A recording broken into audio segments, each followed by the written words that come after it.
So good afternoon. We are very excited. At last count, we had around 450 attendees today, which is really exciting. And it just goes to show there's a lot of interest in this topic and a lot of need for this information.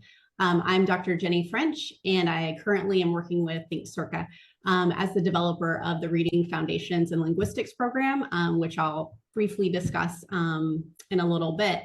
But it's my privilege to introduce our speaker for the next hour, literacy expert, author, and one of my best friends, Dr. Katie McKnight. Take it away. All right. Yeah. Ready for me to take over? Okay. So hello, everyone. And let me just start with this because, so I've been in education now for 35 years, and, reading and literacy is my jam, and especially with older students as well, when they're hormonal and pimply, those are my people. So I'm really glad with Science of Reading that we're finally doing something new and innovative in reading. And I used that line at a keynote last month in Florida, and the room just erupted in laughter. And those of you who've been around the block like I have for, a couple of decades as an educator, we see things. And to be clear, the science of reading refers to that corpus of research really in the last 50 years, more than 50 years in reading. And so when we talk about science of reading, what we're talking about is that corpus of research and what that all means as we learn how to read. So we're going to start off with just understanding how we actually learn how to read, because those of us who teach older students, most of us did not get any training in reading. An adolescent reading comprehension course was not part of my course of study when I was in teacher school, like many of you. And really, so what does that mean? So I learned about reading when I was in graduate school and worked on my master's and my doctorate. My PhD is in reading and literacy. So it's a very specific corpus of research and understanding. And there's a lot of falsehoods or misunderstandings that are circulating around, which is not uncommon for us as educators. Been there, done that, seen that, heard it. So this is what we're going to do today, of really looking at what the science of reading is and isn't, and what it really means for our older students. And then Jen is going to talk about the foundational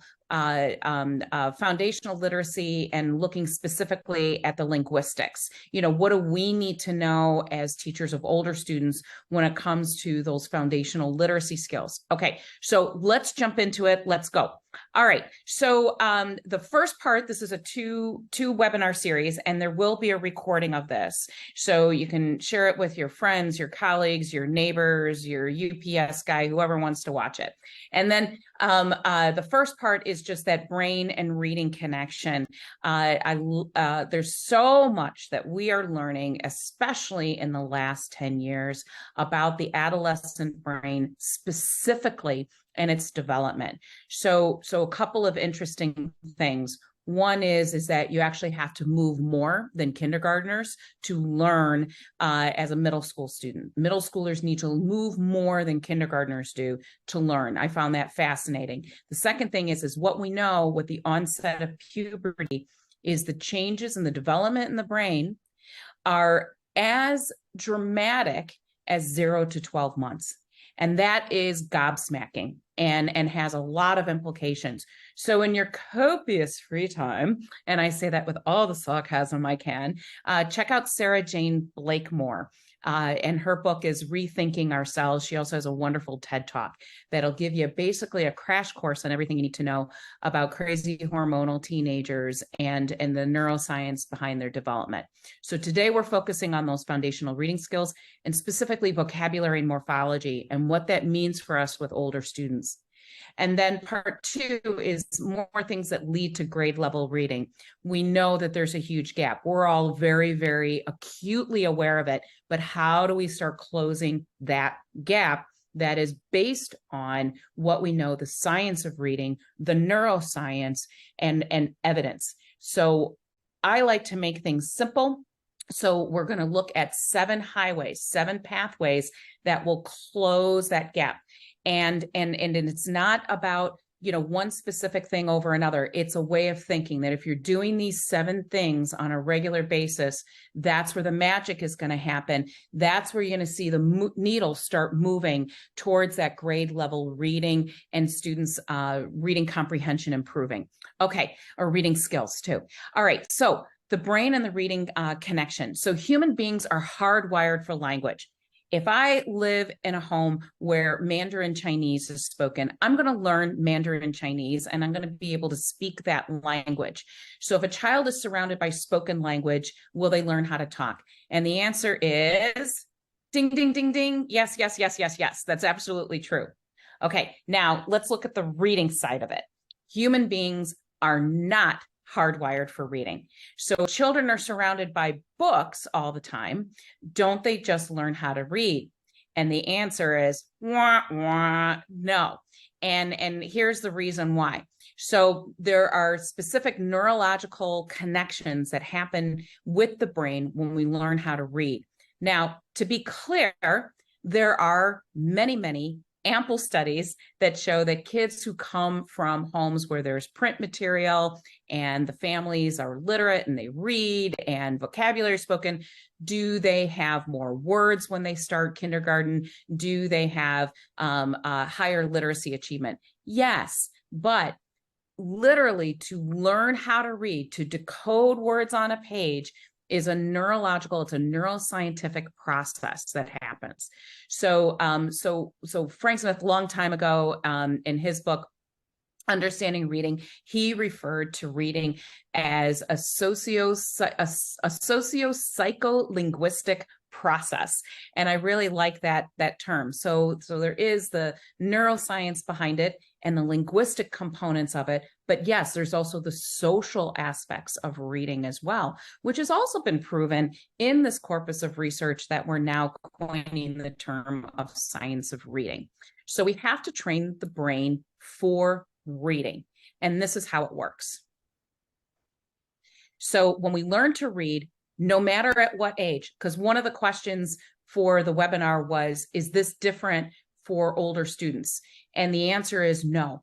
So whether a child is 6 years old or 60 years old, when we learn how to read, it literally reorganizes the brain's neural networks, which is fascinating to me. So, I mean, I love the brain. I sound like a zombie, something from Walking Dead, but I love the brain. I love all this research that we're learning right now about teenagers in particular. So if you look at those green areas, those are the regions of the brain that are involved in spoken language. So when I see when I have input, I'm in that home and I'm a little person and I'm picking up language, that's what's involved in spoken language. But then you can see like more towards back here in the brain, that is where our neural networks are formed for reading. So we have a visual form area, which is often referred to as our letterbox, our visual cortex, and then phonemic representation. So what needs to happen is there literally needs to be neurological connections that happen in that part of the brain. Okay, so let's move on here. I got another thing now. So this is why it's important and why we're talking about foundational reading with older students is that we had a massive, as we know, the problem was here before COVID. So according to the National Assessment of Educational Progress, kids in grades 4, 8, and 12, only about 1/3 of our kids were reading on level. 2/3 were not. 2/3 of our kids were not reading on level prior to the pandemic. Well, we all know this as teachers. When I go into schools, we're all experiencing it. It's gotten worse.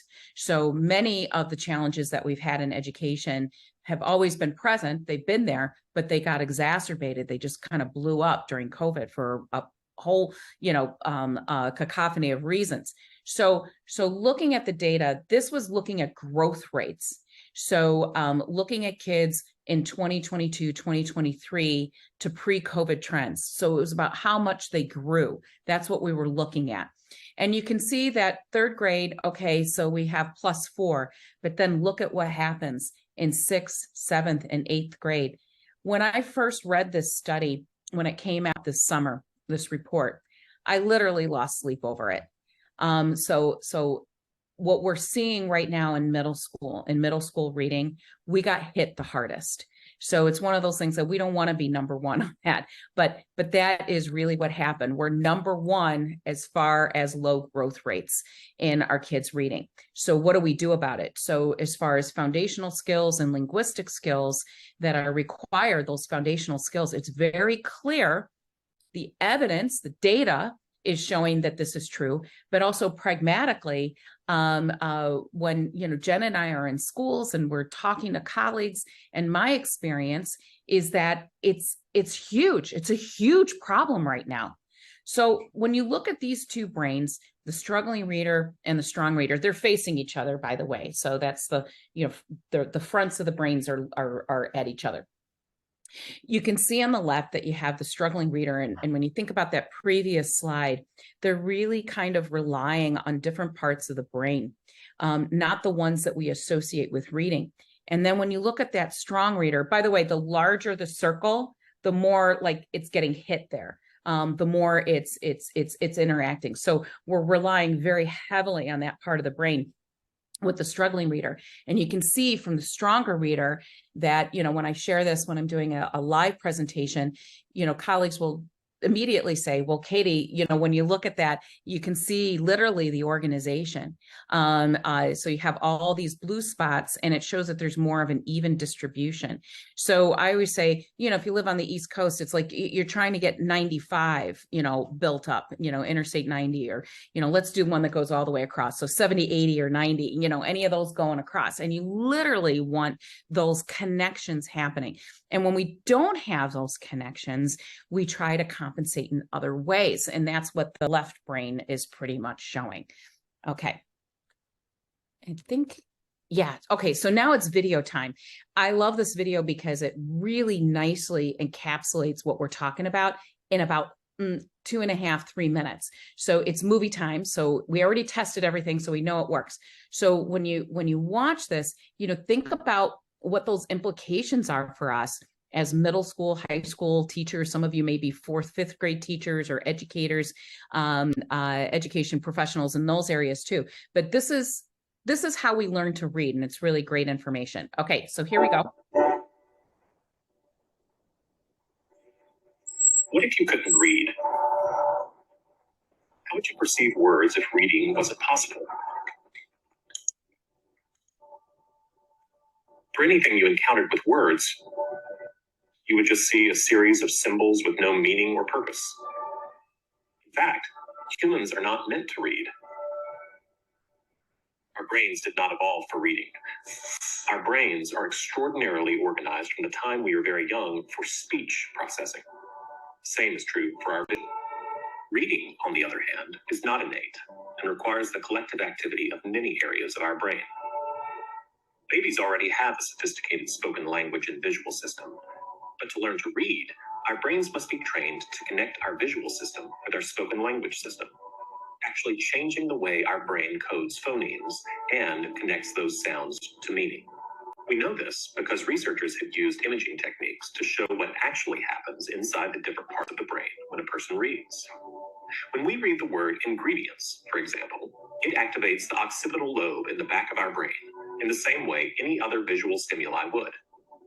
This visual area in the brain instantly analyzes the visual features of the word. From here, it quickly moves into an area that cognitive neuroscientist Dr. Stanislaus Dehaene calls the brain's letterbox, or visual word form area. This is where we store our knowledge of letters, recognize single letters, letter combinations, whole words, and acquire the knowledge of patterns of the written system of a language. Scientists have measured the activity in brains of literate and illiterate subjects and detected brain activity in various parts of the brain that are changed by learning to read. Brain scans confirm the letterbox is only activated in people who have learned to read, and it will only activate for the known letters in direct proportion to reading scores. When we learn an alphabetic language, we change the way our brain codes the sounds of speech, attributing these phonemes to different letters. This process literally changes the neurological processing that happens in the visual cortex in our brain. But it doesn't stop there. Learning to read requires first recognizing the letters and how they combine into written words in the letterbox area, and then connecting them to the coding for speech sounds. Reading and comprehension is achieved most efficiently by first teaching letter-sound correspondences. Consider the word ingredients from our recipe. The word is associated with its meaning in the temporal lobe. The brain detects the sounds needed to say the word. Once a child can recognize letter-sound correspondences, the anatomy of the brain changes and creates a whole new modality for language input. The child can identify words and recognize them auditorily to then access their meaning. This process develops yet a second route to support reading, going from vision to meaning. Hence, the idea that there are two routes of reading is a critical piece of all models of the process of reading. We know that reading is not hardwired in the brain, but scientists have studied what happens inside the brain to become a skillful reader. Attention, active engagement, error feedback, and consolidation are the four pillars that Dr. DeHaan calls the secret ingredients of successful learning to help students learn more efficiently.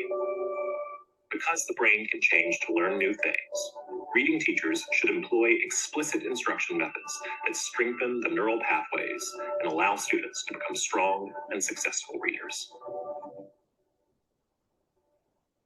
Okay, so that's something too, again, reading in the brain and how we learn, really DeHaan's work is really critical in understanding how the brain actually organizes itself and builds those neural networks. So I highly recommend both of those. And then many of you also asked too about Blakemore's book that I referenced earlier, and I put that in the Q&A there. I answered those. So while you were watching the video, but I'm sure you're familiar with this. This is Scarborough's reading rope. It's not new. It's been around for over 20 years. So I love the fact that everyone, keeps saying, hey, have you heard this, reading rope thing? Like it's a new thing, and it's been around for quite some time.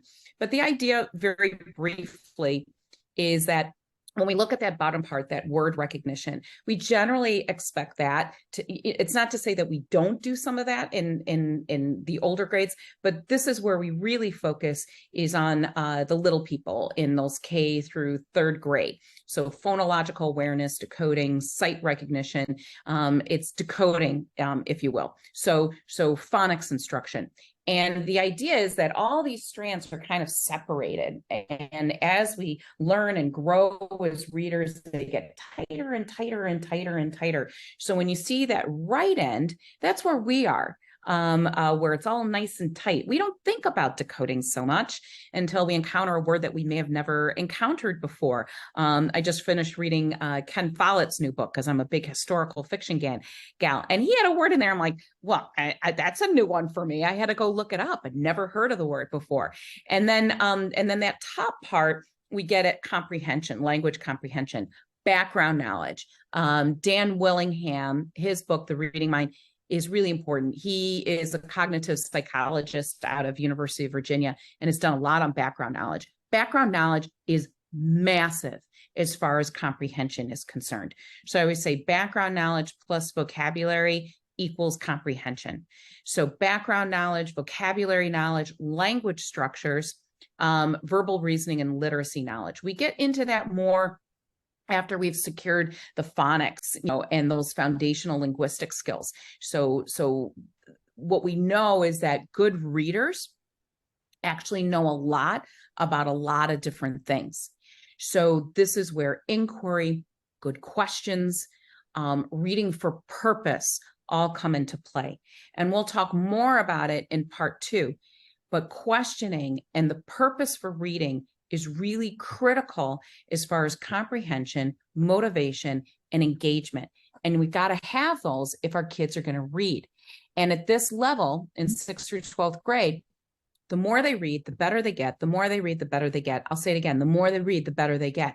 So if kids read 20 minutes a day, they tend to score in the highest percentile ranks on standardized testing. They tend to score in the 90th percentile. And that's multiple studies that keep finding that over and over again. So, we all kind of scratch our heads and say, well, aren't they reading 20 minutes a day in school? Evidently not. And so are they reading for purpose rather than just skimming text to find like main idea and 3 pieces of evidence? Are they actually reading to answer a question like, how can a major social event impact governmental policy? And that was a question that some 7th graders were exploring at a school that I work with in Wisconsin. And they had that question rather than just saying, list when the New Deal happened, who was the president during the New Deal, what kinds of social programs were addressed in the New Deal. I don't have to read anything to answer that question.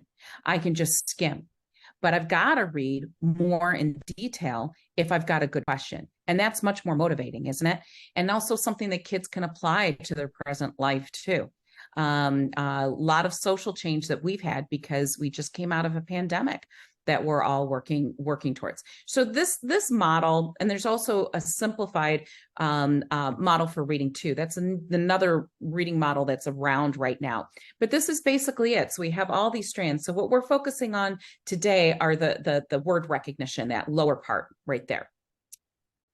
Okay, and I think this is where so those 7 ways to engage reading highways. I like to make things simple. So for instance, when Common Core came out, I know Common Core is a dirty word in some places, a dirty term, but when it first came out in 2010, there were like 40 standards, right? And you just see like everybody's eyes kind of glaze over. It's like, what? I got 40 standards. And after reading through it and studying it and looking at it, I'm like, it's really only 6. And if you focus on these 6 power standards, basically everything else falls into place. And it's the same thing with this, is that I could, turn on the fire hose and give you 50 bajillion strategies, but it really boils down to these 7 things. And if they just become the rules of the road and how we generally do practice, then you're going to start seeing those shifts happen. So the first we're looking at is those foundational reading skills, and we're going to look at vocabulary. So we're really getting into the linguistic part of reading today.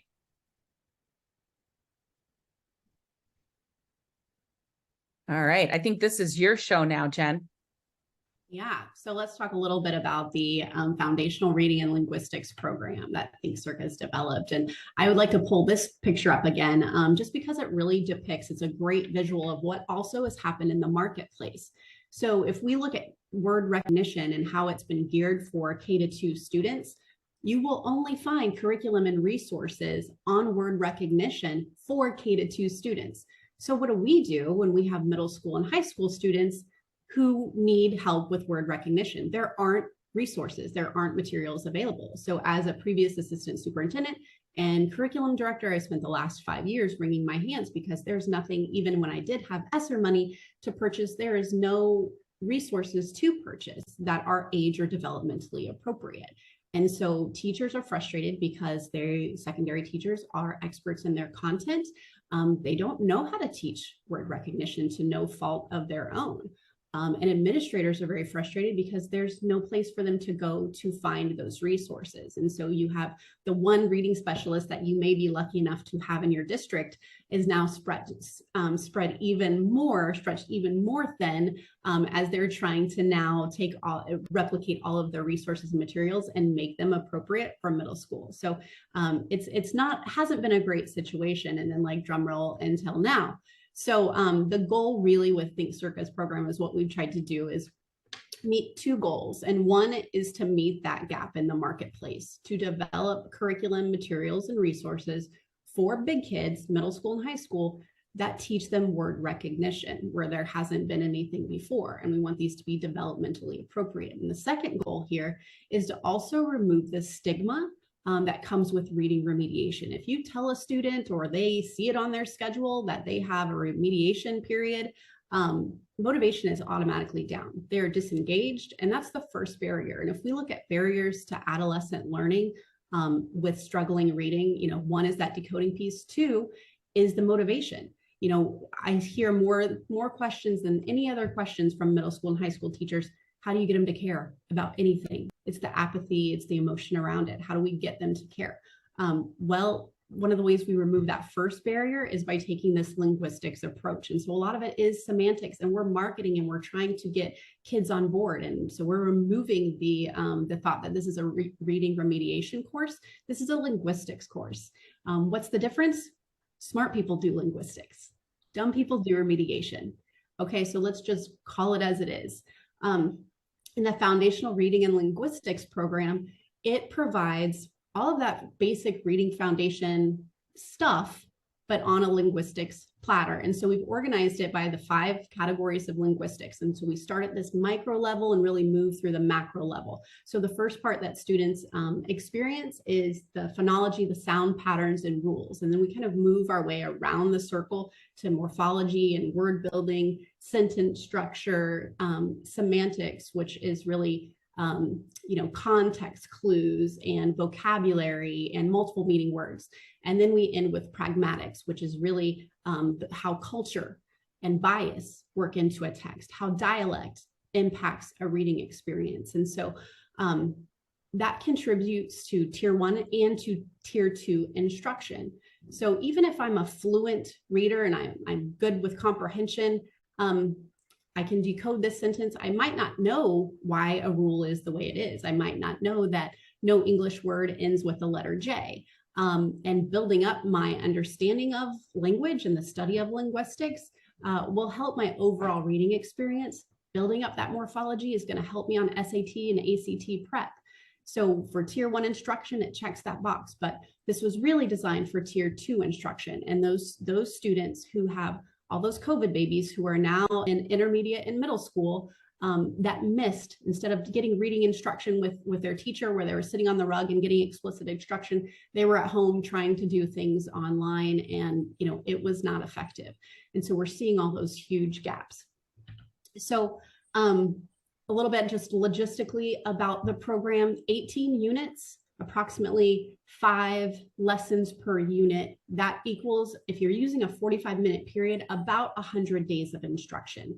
It was developed to be student facing because, again, we know that secondary teachers aren't trained to teach reading recognition or fluency. And so this was built in spite of that. And so this can be very student facing if that's the method that you choose. So students pace themselves through the program. It starts with a quick video to front load the skill. Then they do an online lesson that has practice. And then there's quizzes and spiraling information, and you have all of the same data and reporting system. And then immediately after that practice lesson, students are reading a nonfiction background building text that they can see that skill immediately applied within that grade level text. For example, if they just did a lesson on the vowel teams that make the long E sound, the text that they're now going to read, all of those words that have long E sounds are going to be bolded or highlighted so that they can see the application of that immediately. And it's not in a cat, chase, dog type sentence. This is a grade level type text. And so I'm gonna talk more about that. If you want to stay on at the end of Katie's presentation, I will give a 5 to 7 minute demo. If you are a current Think Circa partner, you already have access to this course. And so get with me or your success partner. And if you haven't launched it yet and would like to, let us help you launch this. School leaders, most of initiatives fail, and it's because we don't launch them correctly. So let us set you up for success. If you have this and want to launch, please ask for support. We would be more than happy to do that. But back to Katie, and if you want to stick around at the end, I'll give you a quick demo. Yeah, and that always begets the question I always say is the solutions are simple. It's always the implementation and sustainability that's the hard part, right? And so that's why I always say, 7 things, just do these 7 things and you'll start seeing that shift happen. Jen, we've been talking about, you and I have been talking about this for years, and teachers know this too. Educators know this, and principals and administrators, reading specialists, et cetera, that there aren't age appropriate materials at this level. So, what happens when you have, a 6th grader, a 7th grader who didn't get it in first and second grade. And we're getting more of that because of the pandemic and as a direct result of that. And also, you know, a myriad of other reasons as well. So I like the fact too, because that's something that I encounter a lot of too, is that, you know, nobody's asking you to not teach your content, you know, to be an expert in social studies and science, et cetera. But here's a tool that, you know, that you can use in order to support kids to get those foundational skills down. And I can talk too about like how you would also do that in a classroom using center stations and rotations as well. So that's a topic for another webinar. Okay, so back to the show, back to this webinar, and let's talk about vocabulary. And here's one of the things about vocabulary is Janet Allen did some great research on content reading and vocabulary in particular. And within the reading field, there's a whole section just for the vocabulary nerds, you know, that specialize in vocabulary development. And to start with this, you know, to start this conversation, the most ineffective way to teach vocabulary is to give your kids a list of 20 or 30 words, have them write down the definition, and then give them a quiz. That is actually not how we learn vocabulary. It's counterproductive.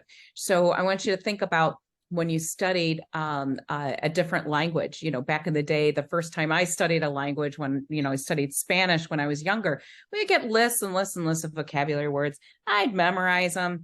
And then, you know, I take the quiz. And then if you asked me an hour later about the vocabulary, I wouldn't remember. Well, now it's interesting because now I'm studying German. And why am I studying German? I'm studying German because I've always wanted to learn German. So, you know, for those of you who speak German, you know, warum nicht, you know, why not? So as I've been studying it, now that I'm studying it with everything that we know about language development and linguistics and the neuroscience behind it, you know, I don't get vocabulary lists for my German study. It's constantly playing with words and introducing a few words at a time and getting lots and lots and lots of practice with those words and developing it. So I'm accumulating more words in my idiolect. And that's it. It's that vocabulary curiosity. So we can go to the next slide there, Jen. Yeah. And so how do we do that? So there's all kinds of tools. So graphic organizers are great tools. And what we know from vocabulary development is, how do you learn it? You learn it by messing with language, messing with words. So the more that you play with language, you play with vocabulary, the more likely you are to internalize it, that it becomes part of your idiolect, that you will actually use it, that you don't just recognize it, but then you can use it and understand what it means. So this has been around forever. It's, you know, Freire model. So you have the vocabulary words and you can see that I'm playing with it. What are the characteristics of it? And then also what it's not, you know, so it's like that Sesame Street game of, you know, one of these things is not like the other, one of these things is just not the same. It's actually really good for your brain because you start, you know, messing with the word, playing with the word, how it might fit in with words that you already know, and why it could be rejected on other ones. And then lots of examples and non-examples. And you can see in each one of these vocabulary maps, you're doing more than 5 things with that and constantly playing with it. You can go to the next one too. So graphic organizers are fantastic. Concept sort. This is another one that it's an oldie but a goodie. But you can see that you're playing with language, that you're messing with it. And so non-slang words and slang words, this is in a kid's interactive notebook. And again, it's how do you sort, how do you discuss, how do you group things? So one of my kind of classic vocabulary activities that I do with students and make it just practice is I have kids, you know, skim the text before we even start reading it. And what I want you to do is you have 3 categories. So it's a 3-part graphic organizer. Words I know that other people may not know. Words I've never seen before. I have no idea what they mean. And then words that I've seen before, but I'm not sure of what they mean. So the kids just kind of skim that and they start plunking down the words. Now for me, when I'm in classrooms and I'm doing model lessons or team teaching or something, or I'm working with a small group, I'm always gobsmacked when kids will pull out a word that I think that they know that they don't know. And then also idiomatic expressions too. So our children have, massive cultural diversity as well as linguistic diversity. And I'll assume that they know something and they don't know what it is. So, for example, we were reading The Skin I'm In, and a student says, well, Dr. McKnight, I don't know what Barbie doll hair means. What does that mean? And I was like, oh. So I started telling them, what it meant, and the joys of having, an iPhone in my possession, a smartphone. I pull up some images of what that means. And they're like, oh, but their cultural reference or their experiential reference were Bratz dolls. And so they were talking about those. They weren't talking, they were like, oh, Barbie dolls. Yeah, like I've seen those. And then they understood what I meant. But I was really surprised that they didn't know what that meant. And then when they read that passage about the character, they're like, oh, well, the author's not being very nice, are they? And I'm like, ding, ding, ding, ding, ding. But if they didn't know that idiomatic expression and what it meant, they'd have a hard time understanding it. So vocabulary plus background knowledge equals reading comprehension. So just so you can see that this is a lot of playing with language, and like, why did you organize things the way that you did as far as the different categories, and then would you change any, like after they read something or they study that reading, or they do that reading, you can have them go back and take a look. Would you change anything, and why would you do that? Okay. So one thing, Katie, graphic organizer, concept sorts. Yeah, Jen. If I could just add one thing, talking about what you're talking about, it's multiple meaning words in multiple contexts, right? And so when you're talking about messing with words, if you remember the retention research, if you're a quick learner, you only need 1 to 2 exposures. If you're a struggling learner, you need 20. And so exactly what you're talking about, if the Frere model and then the concept sort with the same lists of words, we keep using them, we keep spiraling them around. We can't just teach them and drop it, because we need 20 exposures of messing, not just flashcard exposures. Yeah, exactly. Or giving them the list and they write down the definition and then giving them a quiz. They're never going to do it. But it's also that dispositional state too, right? So I'm always going to encounter words. So, I was reading my Ken Follett book on the plane the other day, and it came across this word. I'm like, man, I don't know that word. I'd never seen that before. And it doesn't happen to me, obviously, as often as it does, a 12-year-old. But what do I do with it? I'm like, well, I just don't know. It wasn't on that list that I got back in 11th grade, so I don't need to know it. No, I go figure it out. I go look it up. I may say the word out loud in my head, and I look for phonemes that look similar, or is it a possible Greek word? Those kinds of things. Mm-hmm. So, and that's exactly right. You need constant exposure. It needs to be constantly revisited and used in different contexts. And we get into that with more complex text. So this is another one too. Best guess definition is also a type of graphic organizer, but it's just a setup as far as inquiry, and again, like that, the word that I encountered, now I can't remember the word because I only had 1 exposure. So I'm thinking about this word, right? And I'm looking at the morphology to see if I could figure out what it meant. And then what did I looked it up. I had a couple of guesses in my head based on the context and things that I know about language and words. And then I looked it up to make sure that I understood what it meant. It was really like a technical term, because that book that I'm reading is about weaving and weavery, and it was associated with that. But now, so somebody who has a background in weaving or whatever probably knows what that word is, but I got like 0 background on that. Okay. And then teach Latin and Greek roots. Let me say it again. Teach Latin and Greek roots. And they need to be taught in multiple subject areas, especially science, especially math, and then of course ELA. And let's throw in social studies for fun as well. And, wouldn't it be cool? I was in a high school, and in the 9th grade wing, they had a giant word wall in one of the major wings of where a lot of the 9th grade classrooms were being held, because they had like a little 9th grade academy.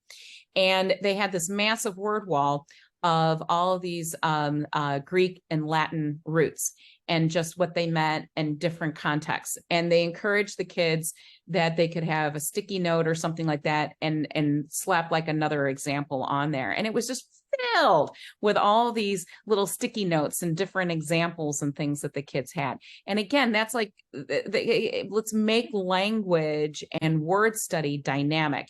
And I love what you said too, Jen, about, linguistics is sophisticated. That's what sophisticated older people do, right? So what you're a student of linguistics. Actually, my daughter, who's a speech pathologist, double majored in psych and linguistics.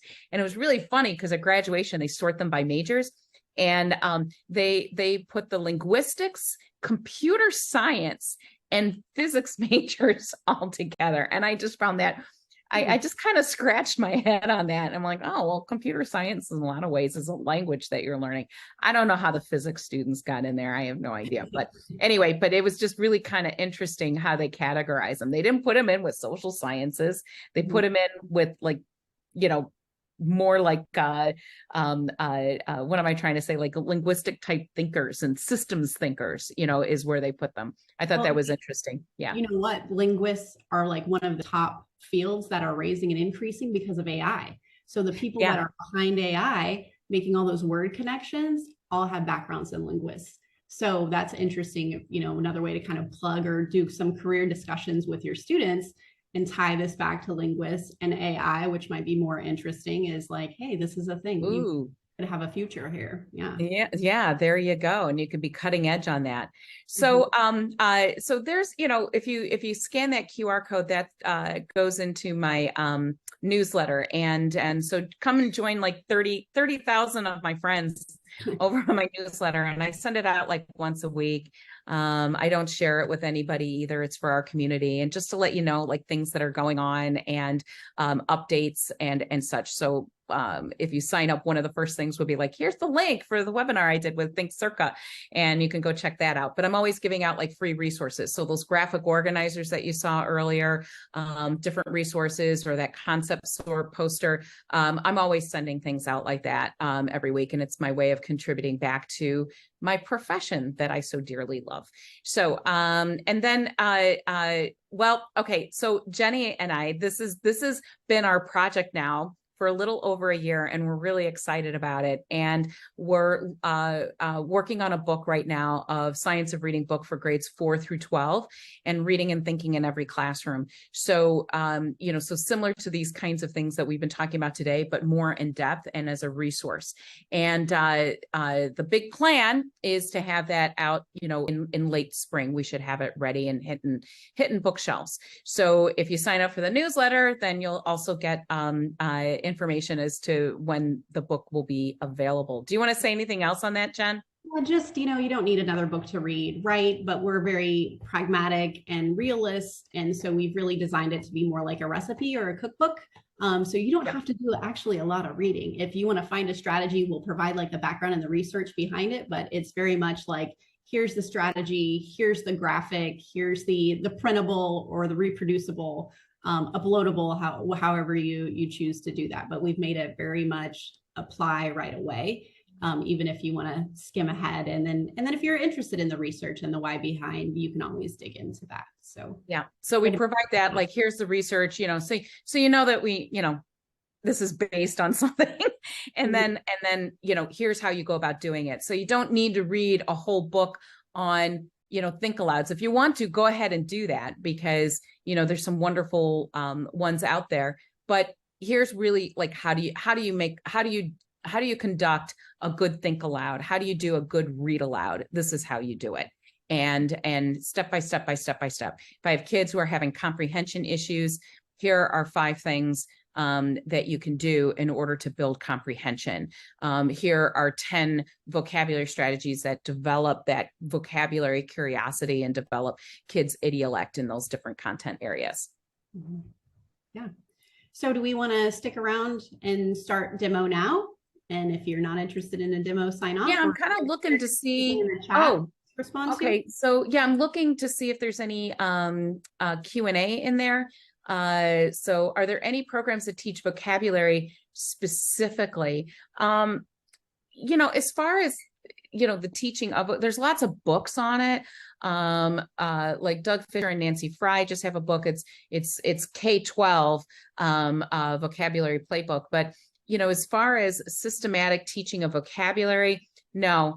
And again, not that I know of specifically. There's lots of things that are embedded within their programs or their curriculum materials and such. There's a lot out there, but as far as like systematic boom, boom, boom, boom, boom, not that I know of off the top of my head. I would recommend Anita Archer, even if you look yeah, at yeah. YouTube videos. She's kind of like the queen of vocabulary, and she does a lot with adolescents.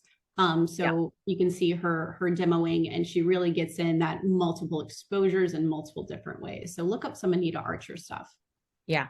But again, the focus is not necessarily a program. It's a way of thinking with the kids and exploring vocabulary and talking about vocabulary, introducing it all the time. Like if I put out a fancy word when I'm in a classroom, and I'll say, well, there's many solutions. And I say, but a fancy word for many is copious. And I put that on there and I'm like, copious means many, plentiful. I'm hoping for copious amounts of candy at Halloween, and so those are the kinds of things. That's actually how we learn language. Oh, okay. I'm reading Karen's. Yeah, I do have the source for that that I can share with you. It's actually on my website too, engaginglearners.com. But as Jen's going through the promo, I'll share that with you as well. I don't know if I can put the graphic up there for you, but I can at least give you the study where you can find that. And then Elizabeth is asking about grade level text. I've been in discussion with this. Oh gosh. Yeah. And I love the LOL. Yeah. What does grade level text mean exactly? I'm on the Science of Reading Facebook page, and I'm, everybody's talking about Lexile, et cetera, et cetera.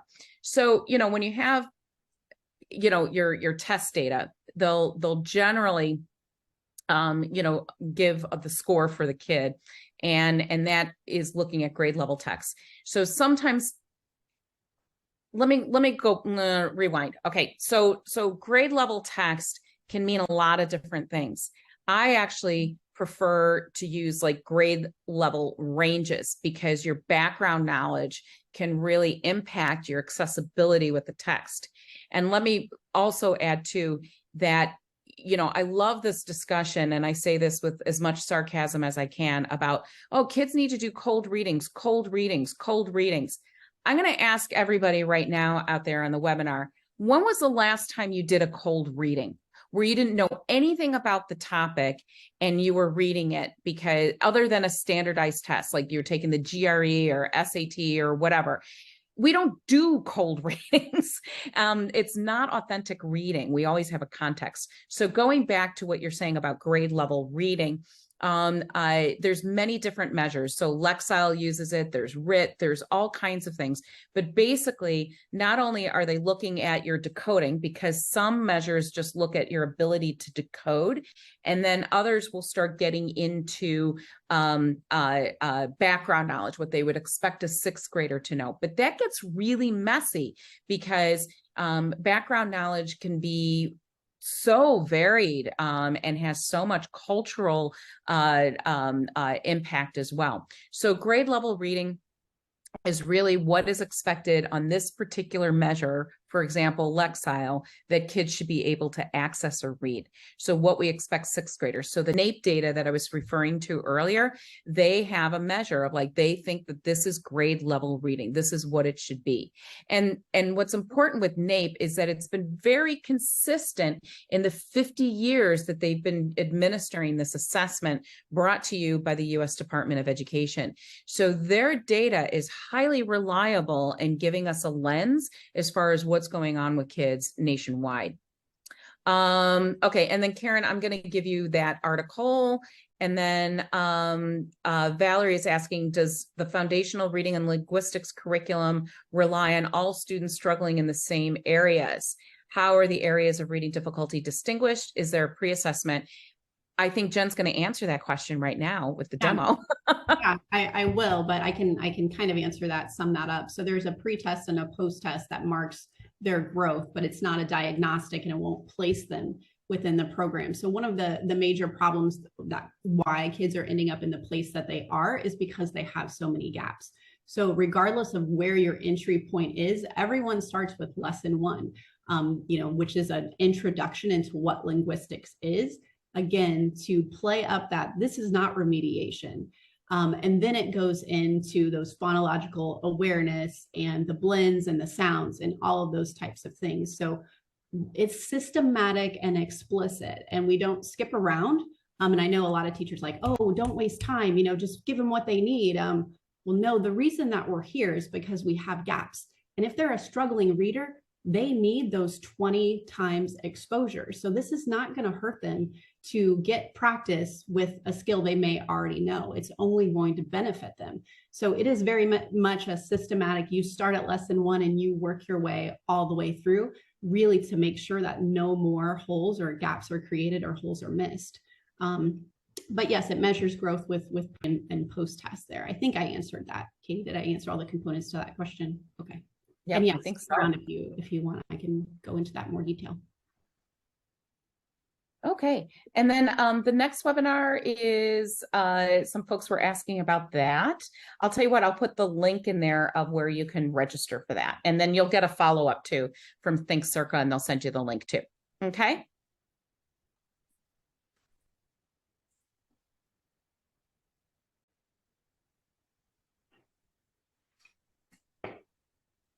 Okay.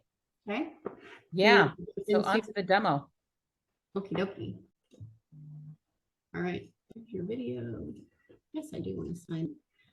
So again, if you are a current Think Circa partner, you already have this. You go to your platform, go to new courses, and ta-da, it is here. And this is kind of what it looks like. You start with your pretest. That will give you a measurement of where your kids are now. It's just a raw number. It's 40 multiple choice questions. They work through that, and it covers basically all of the content. It's like a pretest to a course. So same concept. And then you'll see this goes down through the 18 lessons. Let's take a look at the long E. So you'll get into the course, and each module will have 5 to 7 lessons. Each lesson will have 3 components. You start with that video. Don't skip it. It helps front load their material. And it's, very visual. Let me just show you a snippet of it. I've been logged out of everything. Now, some people, when I get in through the demos, some people ask about writing. This is not a writing program. There is not a lot of writing in this program. I will show you the one place where there is a little bit of writing, and that's optional. Again, that is because this is a reading program. This is focused on word recognitions and decoding. Go back here. And so we know that struggling students especially only have so much cognitive energy and space, and we want all of that cognitive energy to go into decoding and reading. So we're not going to bog them down with writing, which can also be very challenging. And so quick little video here. Here's the writing, the only writing that you'll see. And again, this really is for accountability purposes for you as the teacher. So if you need to make sure that they interacted and watched and listened to this video, then you can have them answer one or all of these sentence stems. Again, that's just for accountability. We're not trying to do this to create better writers. So there's a quick video. Videos are 3 minutes or less. I'll just show a few seconds. Let's talk about some vowel teams that have a special superpower. That superpower is the ability to say the E sound. So you'll notice here, and this is all I'm going to show you of the video, but we have the make run other line. And so that's something else that we do with the linguistics piece is we introduce all the phonological signs like the accents, the brev, the make run, the umlaut to help with pronunciation. So again, if you're doing tier 1 instruction, that's probably also going to be new information, except if you're old school like me and you taught Saxon phonics, nod to Saxon phonics, and you had all of the pronunciations. So that's that. So you watch the video, front load the video. There's the writing stems. If you're, that's optional for you. They get into the lesson. everything has audio support, and this part is an AI support. This is a human reader. So we can click on that. Did you know that the most used letter on a keyboard is the letter E? So there's our objectives that we get into, and then practice. And so all of this The is- letters EA. When you see the letters EA teamed up in a word, they will make the E sound. So we have a little bit of instruction. Again, we're trying to use more developmentally appropriate examples. And they work through the instruction, and then they have lots of practice. If they get something incorrect, they'll get a hint, and they have to mark the correct answer before they can move on. So they'll work through this independently, and it should take them 20 to 25 minutes to work through. Here's the reading passage that comes again right afterwards, so that they can see now the long E sounds. See those immediately embedded. So here's just some front loading of vocabulary. The reading passages utilize the immersive reader, which is new for all Think Circa products. So if you're a Think Circa partner currently, this is very cool. You might have seen it already, but everything is like reads to you. It can translate it in over 100 languages. You can light up line by line. If you have dyslexia or vision problems, you can change what the text and the font look like. So it's very cool. So all the reading passages have that, and hopefully this will load so I can show you what this looks like, because it's very cool. And I have said like grade level text, and really when I say grade level text, since this is really a 6 through 12 program, everything's written around an 8th grade Lexile if you're using Lexile as a reference. But everything is scaffolding. So everything has that audio support. It has a just-in-time vocabulary where you hover over a word and the definition pops up. So you have that as a support. And then again, everything's highlighted within. It doesn't look like this is going to load. So I'm going to hop back over here. Every lesson will also have a teacher guide.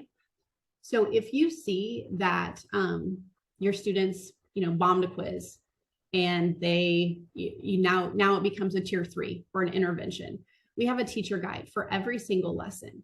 And so if you want to teach, as like I said, this was created to be student facing, but if you have a special ed inclusion classroom or an RTI classroom and you're going to do whole group style, these teacher guides have everything ready to go. So this is like your lesson plan. So there's a hook or a getting started. So where we set up like how you can get the class engaged in some activities. It has classroom extension activities that you can use, additional writing prompts that tie everything in. And one of the biggest things, it's called a side-by-side lesson plan. So if your students bomb a lesson and they need some more intense intervention, a side-by-side is a literal statement. So it's offline where you can sit with them, or even a paraprofessional, because I know a lot of paraprofessionals are actually, leading our RTI periods just out of necessity. So they can follow that lesson plan that shows them how to reteach that skill in a different way. And so they're getting that in-person full lesson plan.